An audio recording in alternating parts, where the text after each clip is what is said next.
It's Ash from Super Videos, back for another video for Season 10 of The Walking Dead. This is my breakdown for the Season 10 trailer that was released during San Diego Comic-Con yesterday. If you want to see my reaction to that trailer, click the link that's going to open up on the top right. But we have a lot to cover, so let's jump right into this.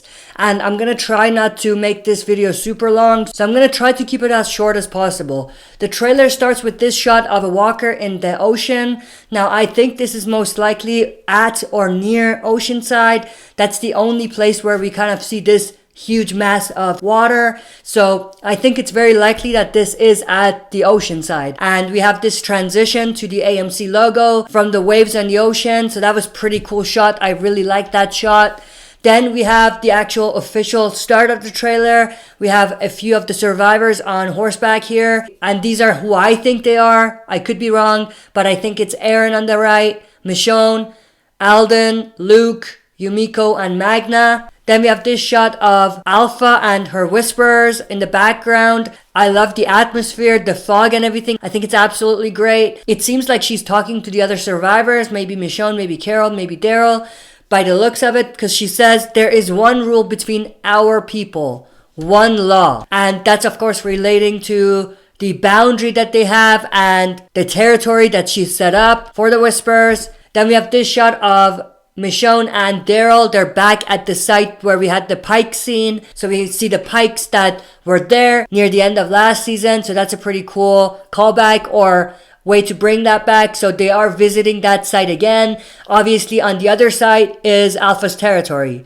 And most likely they're going to cross that territory again, which is very, very cool and exciting. But again, I love the fog and the atmosphere. Then we have this shot of Alpha again. She says, "We are always watching." So she could be addressing the survivors, like I said. She could be saying, you know, we are always watching you. If you cross our borders, we always see you. So that's very interesting. Then we have this shot, which I think is very telling, which does connect to something Negan is going to say later on in the trailer. But we have someone putting on a sack on top of their head and basically imitating whispers. So it's someone using the Whisperers threat to intimidate people. So someone at Alexandria is using the threat of the Whisperers to scare people. So obviously everyone's scared of the Whisperers now. This guy, whoever it is, we don't see his face, but he's using that to intimidate people by imitating the Whisperers. So the sack is supposed to look like the walker skin that the Whisperers wear. Then we have this shot of Michonne looking through binoculars. Now I have seen people mention that this looks very close to Father Gabriel's death scene in the comic book. So that means that Michonne is going to get Father Gabriel's comic book death, but I don't think it necessarily means that. Yes, it does look similar, but I don't think they're going to kill Michonne off the same way that they killed Father Gabriel off in the comic book. If they kill Michonne, we don't know that. But I think that's not only underwhelming or an underwhelming death for Michonne, but I think it could just be an Easter egg for that. But it doesn't necessarily mean that Michonne is going to die the same way. Then we have this shot of some walkers passing through. Very cool shot. I like this shot a lot. Then we have Negan in his jail cell. So at this point, he's still in his jail cell, but we know that he's going to get out or he's going to be freed. We know that because Angela can confirm that we're going to see a free Negan, but also throughout the trailer, we do see scenes of Negan outside the cell, which is pretty cool. But Negan says, and this relates back to what we saw earlier where we had the guy wearing the sack on his face, like the Whisperers wear the skin on their face. Negan says, "You see the boogeyman just stuck his gnarly skin-covered mask out from behind the closet door, and people are putting their shitting pants back on." So of course that last bit is a callback to him saying, "We piss in our pants yet?" in his introduction, and he also said that to Father Gabriel, "We shit in our pants yet?" So that's a callback to that, but he is referring to the Whisperers. He's referring to the threat of the Whisperers. The boogeyman is the Whisperers, and when he says his gnarly skin-covered mask, he's definitely talking about the Whisperers. Not sure who he's talking to. He could be talking to Michonne, maybe Daryl. We do know that he's going to have some scenes with Daryl, which I'm absolutely looking forward to. Then we have this shot of Eugene running to get the radio. Obviously, this is definitely a reference to Commonwealth.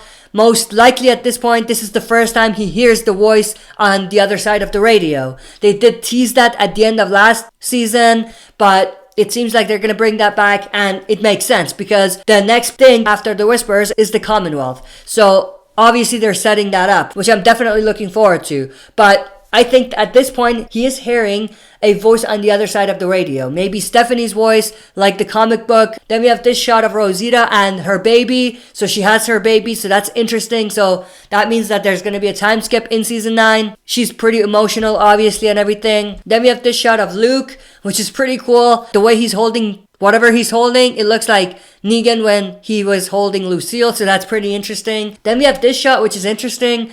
We have Judith holding a Whisperer mask on a stick. Now, I'm not exactly sure why she's doing this, but it's very interesting. But this goes back to what Negan said earlier, and that shot with the guy wearing the sack on his face. So the Whisperer threat and the fear of the Whisperers is definitely at an all-time high. One other thing, this also could be some sort of a callback to the heads on the pole. It's a stretch, but it could be a reference to that as well. Then we have this shot, which I can't quite understand, but we have Carol looking at something, and in the reflection or the mirror in the back, we see what she's looking at. So it seems like she's looking at a fake Henry mannequin head. Very odd. Now, this does kind of connect back to what we saw earlier, where we have people trying to scare people and kind of bring out the fear of the Whisperers to people. So that's kind of connecting to that. But obviously that's not Henry's head. It's someone bringing a mannequin, putting blood on it, or a mannequin that looks like Henry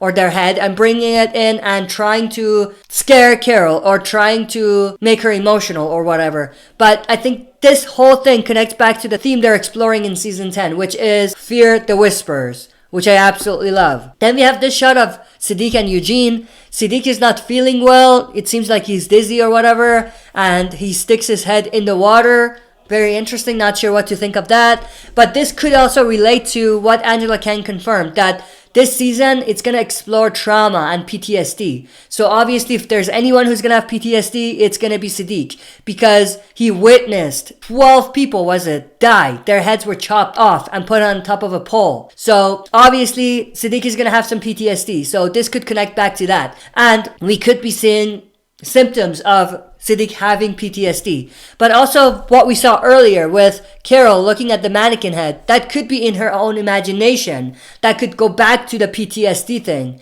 and the trauma aspect of things. So it could be something that's not really there. It could be what she's seeing, but it's not real. So it could be either that someone is doing that to intimidate her, scare her, or it could be in her own imagination. Then we have this shot of Michonne and Aaron talking. Now this relates back to what I said, which is the theme that they're following, which is Fear the Whisperers. That was the theme in the comic book, and they're bringing it into the show, which I absolutely love.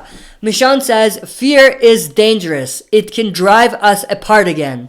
So relating back to the fear aspect of the Whisperers and everything, but also when she says it could drive us apart again, that's a callback to what happens in season 9, which is when all communities basically separated in a way. It took a big event like the Whisperers threat to bring them together. Then we have this shot, which is someone spray painting Silence the Whisperers on the sidewalk. Now, obviously, that's taken directly from the comic book source material, where we had Silence the Whisperers being spray painted or being put on walls and everything as propaganda. So they are bringing that aspect of the Whisperers threat before the Whisperers War into the story, which I absolutely love. But this also connects to what Michonne was saying and what we've been kind of seeing in the trailer, which is people are trying to intimidate others and use the Whisperers threat as intimidation factor to try to push the leaders into a war. So that's pretty interesting. Then we have this shot as well, which is also, again, Silence the Whisperers, just like they used in the comic book, which I absolutely love. Then we have this shot of Alden. This shot that I absolutely love. I caught this actually when I was watching it the first time, and I was quite shocked, but we have Lydia practicing with the bow staff. So obviously Morgan is not there. Morgan passed that on to Henry. Henry is not there. And Henry passed that on to Lydia now. So that's pretty cool. And that's also interesting because it seems like they are using this exact kind of thing in Fear the Walking Dead. Because if you watch the trailer for the second half of season 5 of Fear the Walking Dead, we have a shot of Morgan teaching Alicia how to use the bow staff and training with it. So that's very interesting. And I'm going to get to that when I'm doing a breakdown to the Fear the Walking Dead trailer, which I'm going to do right after this.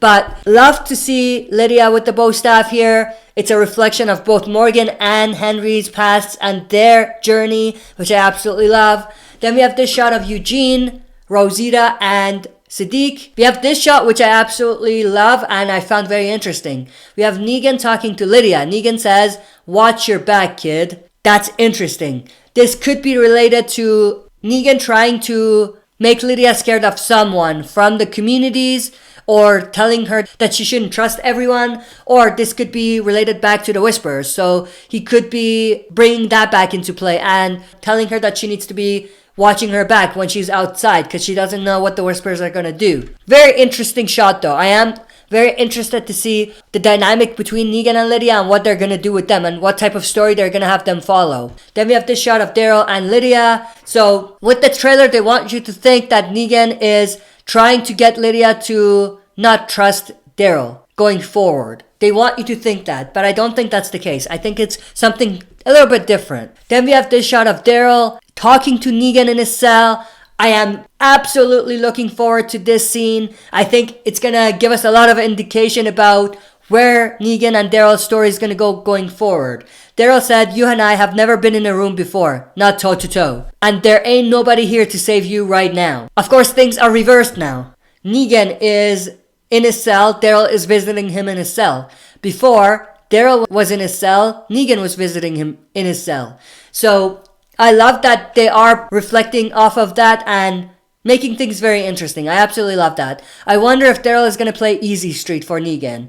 Maybe we are too far past that now, but that's very interesting. And then we have this shot of what seems to be Daryl punching Negan in the face. Love that, but they are in the infirmary, so this could be when Negan is outside of his cell. Daryl doesn't like that. He punches him, brings him back to his cell. Then we have this shot at Alexandria. We have Michonne and Father Gabriel.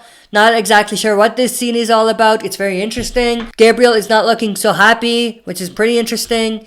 Then we have this shot of Aaron and Gracie. Then we have this shot of Siddiq and the baby. Then we have this shot of Daryl, Connie, and Dog. Then we have this shot of Oceanside. So this is the entrance to the Oceanside community. We have Aaron and Michonne riding into the Oceanside. We see a lot of shots at the Oceanside in this trailer, which is very interesting. Then we have this shot of Negan. He has blood on his face. Not sure what that's all about. And he has that sinister look, which is pretty cool. Negan says, "If you don't protect what belongs to you, then sooner or later it belongs to someone else."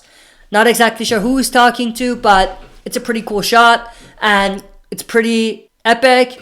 Now, we will see later on in the trailer, there's going to be some tension between Negan and Aaron. And there could potentially be a fight between them as well. This could be right after that fight between Negan and Aaron. And Negan could be talking to Aaron here. And that's exactly the shot I was talking about. So that's definitely Aaron. We know that because of the mechanical hand. Not exactly sure who's in front of him with the weapon in hand, but it seems like it's Aaron and Negan, or they want you to think that it's Aaron and Negan. Either it is Aaron and Negan and they are fighting for some reason, or someone is beating Aaron and Negan is going to show up to save the day, which I think will be more interesting. If you like what you see, press like, subscribe for more content, and press the bell button to receive notifications for daily uploads.